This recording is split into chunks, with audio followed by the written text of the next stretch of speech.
Hosting a big meeting or teaching a class and want to avoid distractions? Here's how to completely turn off the chat feature in Zoom, step by step. To start, open your Zoom desktop app and make sure you're signed in.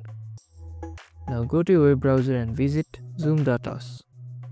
Sign into your Zoom account, then from the left sidebar, click on Settings. Once you're in the Settings menu, scroll down to the In Meeting section. Here you'll find two key options. Chat. Toggle this off to disable the chat feature entirely.